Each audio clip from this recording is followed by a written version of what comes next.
premium when you are selling many shares together. You have seen many companies do that. Rare people did that in 2020, in 2014. The share was 27 shillings. But by the time they were selling bulk, it was bought by Rare, a company called Rare. The same brothers who had started the company earlier. The share was bought at 85 shillings. Like yesterday it was 27. By the time it was happening, it was selling at 85 shillings. If you look at how the companies in the sector are valued, I just want to say as a Kenyan, the government of Kenya is trying to sell Safaricom for a song. And because there is a period for that, for public participation, as it was said in Parliament yesterday, we are going to put our voice because we want Kenya to get the best value out of selling our most prized asset called Safaricom. So that money can build our roads, that money can build our airports, that money can do infrastructure that we all use as entrepreneurs, as manufacturers, and as Kenyans.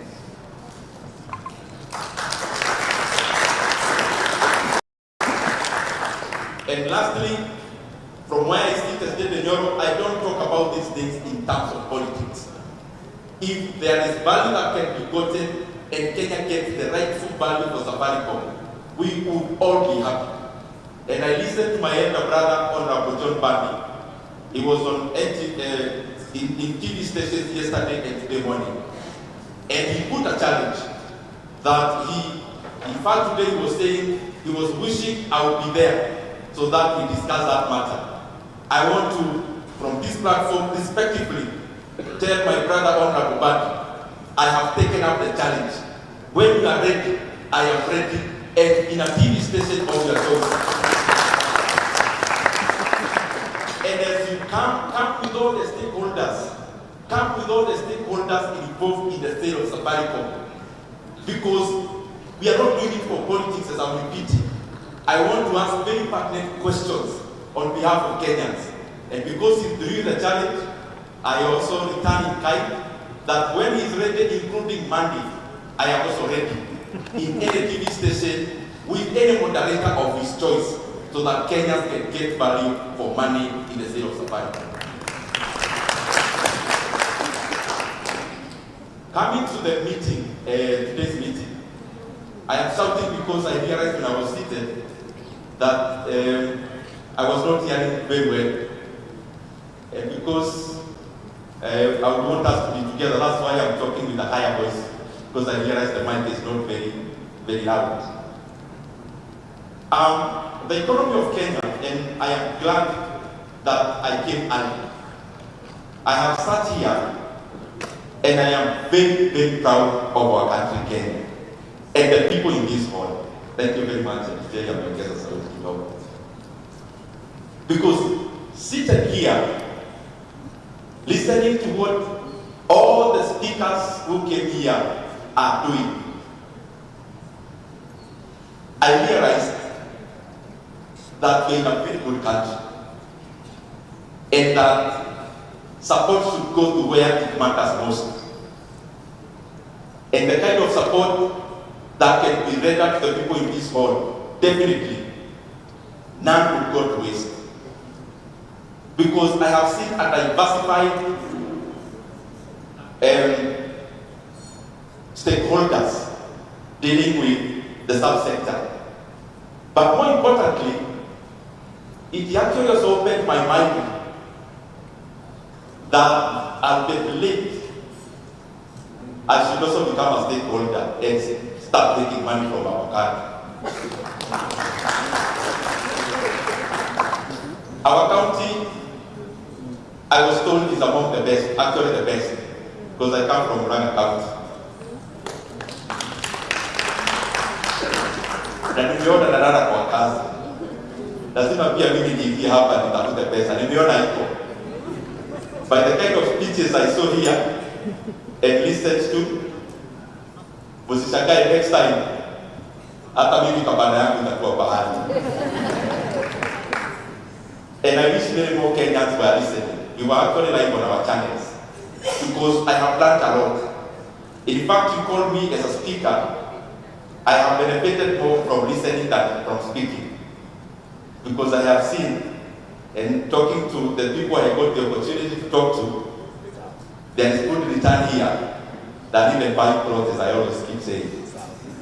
And there is much more value here, and especially by bridging the value chains. And that brings me to my first point. The Kenyan economy is in a kawaii maratatu, is in three aspects. One aspect we call it primary production. The second one we call it secondary production.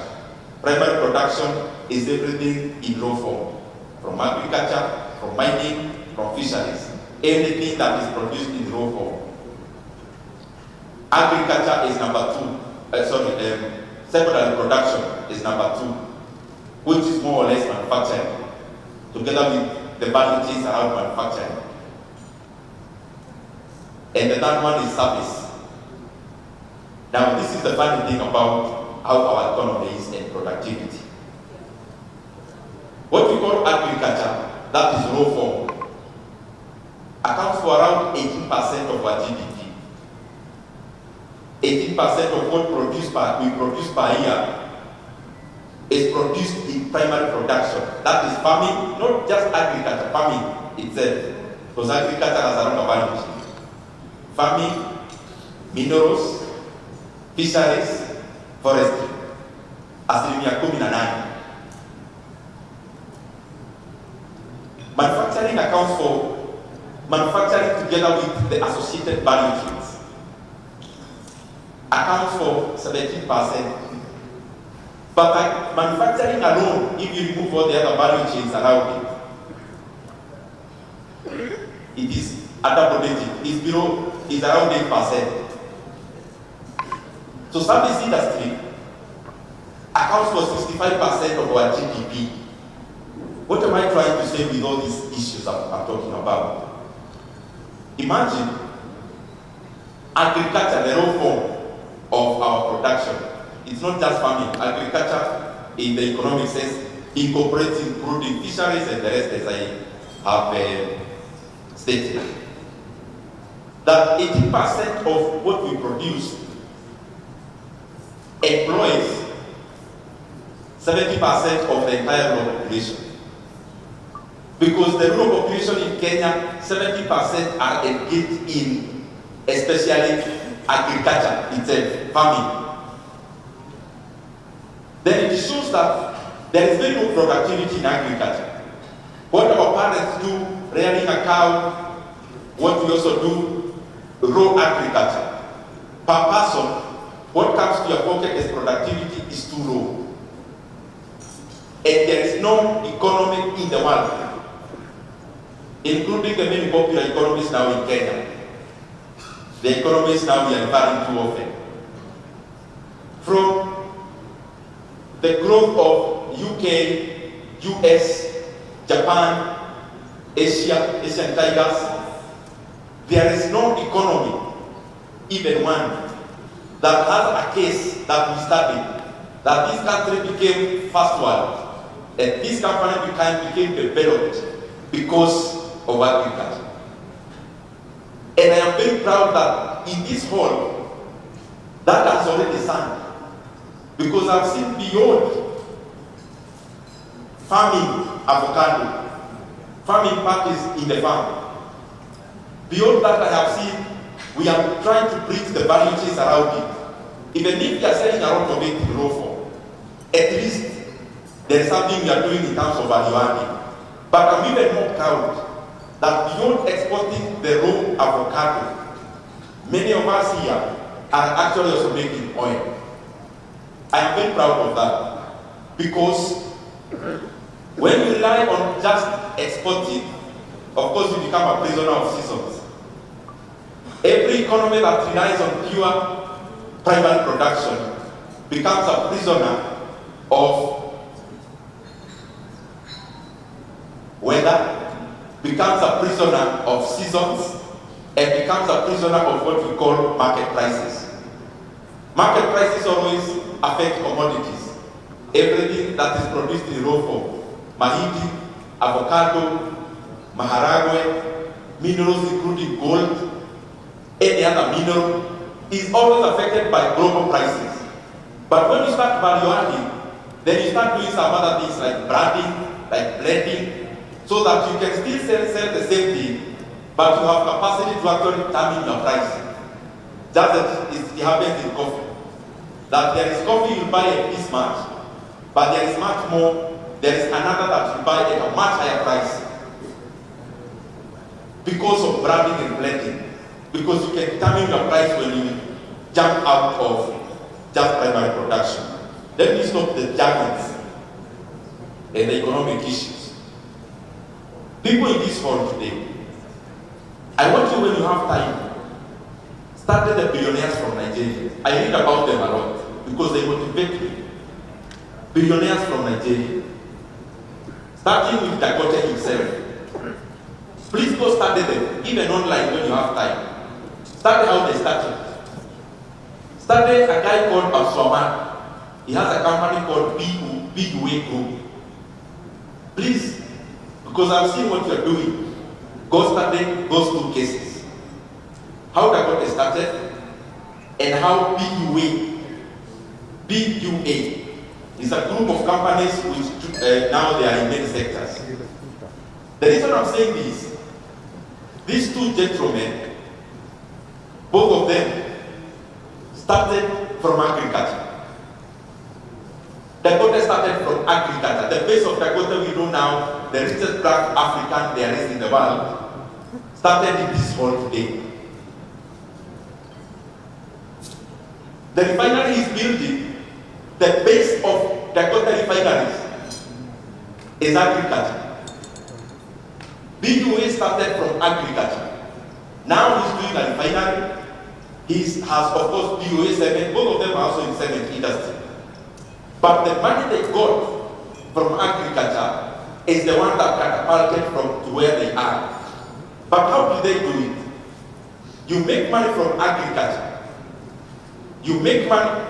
All of us here are in agricultural value chain. Even if you are an exporter, you are within agriculture. Unless you start value adding to a higher scale. Because the agricultural value chain is wrong. Actual farming accounts for less than 25% of agricultural value chain. So if you are a farmer, you are doing 25% of agriculture. So what Dangote and BUA started, they started with farming, expanded to what many of you are doing. You already have contracted farmers. Went further to value addition. Normal things, like what you are doing in oil, like what you do with the hens, what the hens do, crab hens, like flour, unga. There is even a company called Dangote Flour and BUA Flour. So that value chain of agriculture, they capitalized, made money. But this is the thing. After making money, they stopped seeing money as a possession. That is what most of us do, including myself. When you make money and you are an exporter and you have made money in your bank account, you have 20 million, you have 1.5 million, you have 100 million. What do we do most times? We start now seeing this money as a possession. I own it. It's my money as a possession. When you view money as a possession, your root of growth becomes very big. You must start seeing money as capital for additional production, and you stop seeing money as a possession. I keep talking about real estate. Everyone here has a house, maybe where we live, whether you own it or whether you are renting. So I'm not against real estate. I always, even here if we sample, Tahi, all these people with these banners, the side hustle they are doing, hakuna mtu hana ploti analipisha mahali. In this hall, There is no table without a representation of a person, either with a plot, a flat, or a person thinking of one. Or cassava, kidogo. Because I made so much money this season, so the next day, I am going to buy a piece of land. Remember, not a piece of land to farm, a piece of land maybe to speculate. I'm not even against real estate. What I'm saying is that when we see money as a possession, we look to possess things. We look to possess something, to possess a piece of land, to possess just something to see. But it becomes a very slow part of growth, because a higher root of growth is the one that I got to and the one being way took. After making this money in farming, and you have added value now, you can say you are in agriculture. You have actually gone past farming. You are now going to manufacturing, and you are becoming bigger. You must see this money as capital to do something more, to produce, not to put it aside as a possession. Am I saying anything? I am also talking to myself. So I'm not just talking to you. That is one of the things that if we want to become like Asian tigers, we have to stop obsessing with possessions. Because the daughter had already made enough money to possess so much. A flat in Dubai, a flat in wherever, a flat in wherever else. He already had that capacity through maybe the Dakota flat, Yakusiaga Uka. But then he saw this money not as something to possess, but something to create more value. But in the process, it becomes self-fulfilling. Self-fulfilling how? You make money. After you make money, because you don't possess it, unaimachilia itafuta ingine, then in the long run, you end up actually possessing even more. But your goal was not possessed. So let us invest whatever we are having in still expanding our value chains within what we are doing, but also expanding to other things. You are dealing with avocado, you can exhaust the entire value chain of avocado. You can exhaust the entire value chain, but then start also branching to other things that are related, and you keep on adding more products, again add more value to those products, and then from there you can even go on from just vertical, you can go horizontal, and then you venture into other industries, just like those two gentlemen. And as you do so, and I said I'm having a short speech, as you do so, now you are graduating, you are talking about, you started with 5 million shillings, you are doing turnovers of 100 million, you are climbing high, and you are climbing high. We expand our horizons on where even to get financing. If I ask in this hall, where do we get our money to expand? Majority of us is in commercial banks. But if you started the Nigerian model, forget about the Nigerian economy. The fact is that Nigeria has the highest concentration of billionaires in Africa, black ones. So there is something to learn there. Niko wapi? Niko nasema nini? Nione kama nitamaliza tu kuongea saa hii pekee. Who can tell me where I am?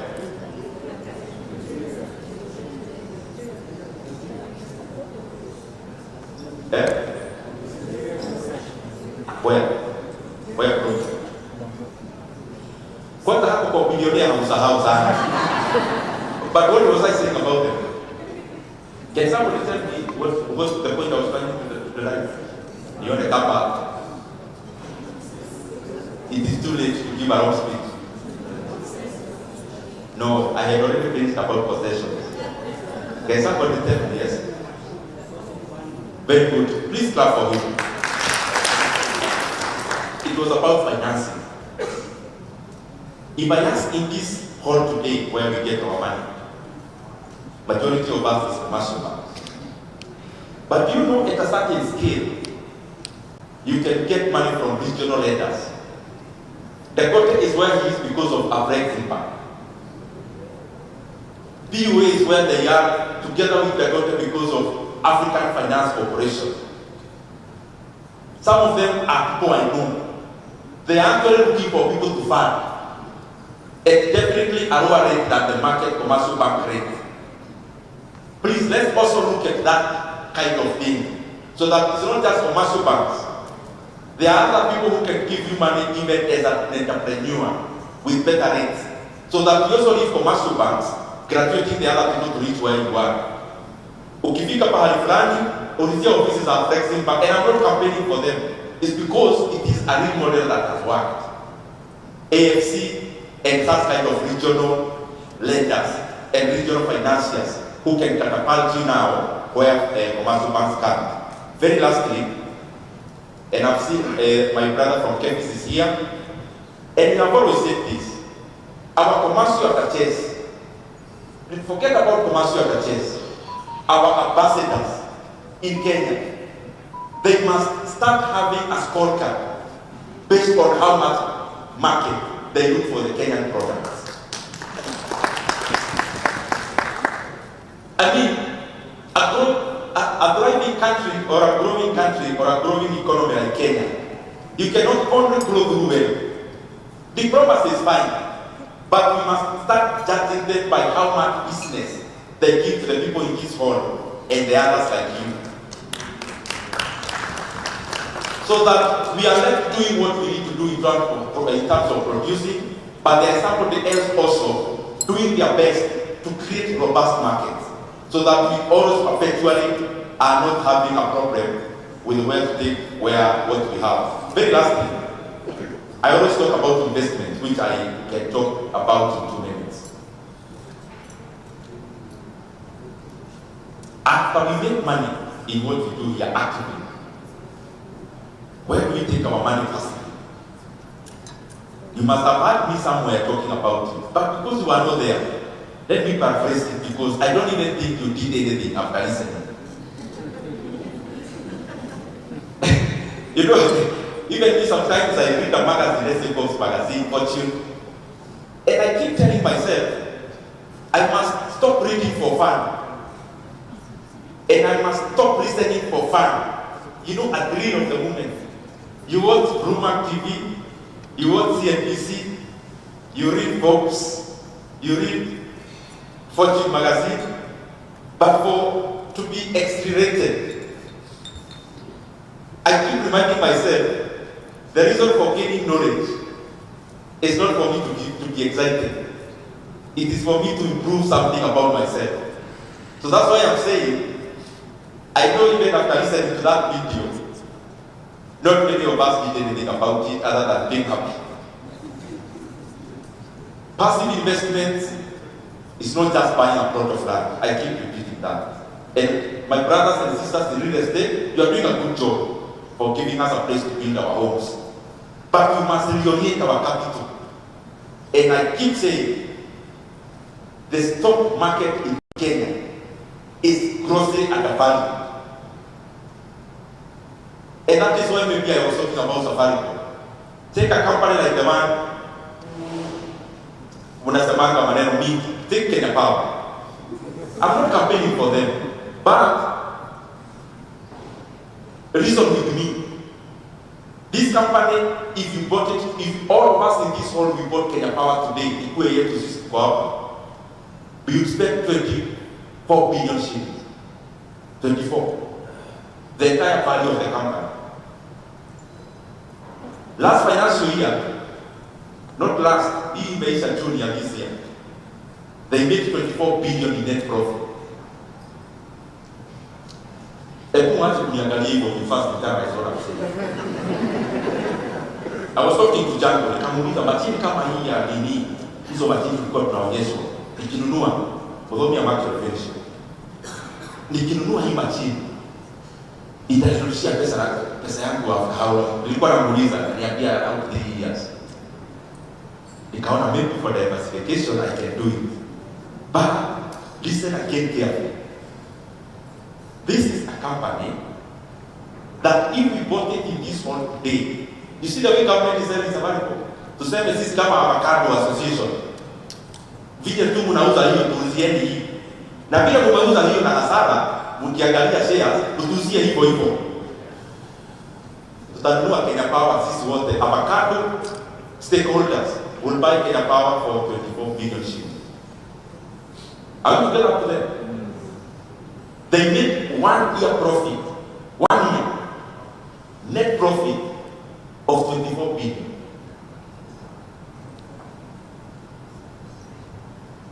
Just tell me where in the world you get such an opportunity. Take a company, and I'm not me. When I give you this, I tell you to go read. Don't buy because the Nyoro said it. I am just directing us to read and starting because it doesn't take long to know all these things I'm talking about. Take any company, including KCB. KCB this year, by the way, by how they increase their Q3 results, they will not make less than 60 billion in profit. 60 billion in profit 1 year net. But the valuation today, if you bought the entire KCB, it will cost you less than 220 billion, meaning less than 4 years of their net profit, you have your money back. Take any other. Let me give the last one. Let's say you can choose any because the market is undervalued anything you touch. Take insurance company, Kenya shares. If you bought all of them today, you would spend less than 17 billion shillings. Your company where they have no loan, they have zero loan. But the cash and cash equivalent meaning the money they have fixed in the bank or the money in treasury bonds and bills, and they have no loan. They have 41 billion shillings in cash and cash equivalent. That tushikane sahi, tuchukue loan, we buy Kenya at 17 billion. Then ikikuwa yetu tumepewa key, tunafungua kampuni hivi, ndani kuna cash ya 41 billion. Then we take 17 to repay bank tuwape na hii ingine yetu. I'm just saying figuratively, there are many opportunities in investing in the NSC. And I have taken it upon myself to talk to you until you get bored. That there are opportunities in the capital markets. Because when we all concentrate on the capital markets and we develop our capital markets, we are making Kenya a significant hub of capital flow. Capital flow means we then make people to realize there is a market called NSC. When there is a market called NSC, which is part of the global market, when you in your company wants to raise money, you just be listing your company in the NSC. Even as an SME, there is a category. You list. Instead of getting a loan, you sell a stake of 25% to the NSC, you raise 500 million, you expand your company, the people who bought your shares grow, you also grow, and the market grows. All these economies, South Korea, Singapore, US, UK, they grew out of the abundance of capital. And because they had a capital market which is having inflows which can be absorbed. But our NSC now has many opportunities, but us here who live in Kenya can't, because they are not taking advantage of them, then the market continues to be dampened. So we all lose out. Thank you very much. May God bless you.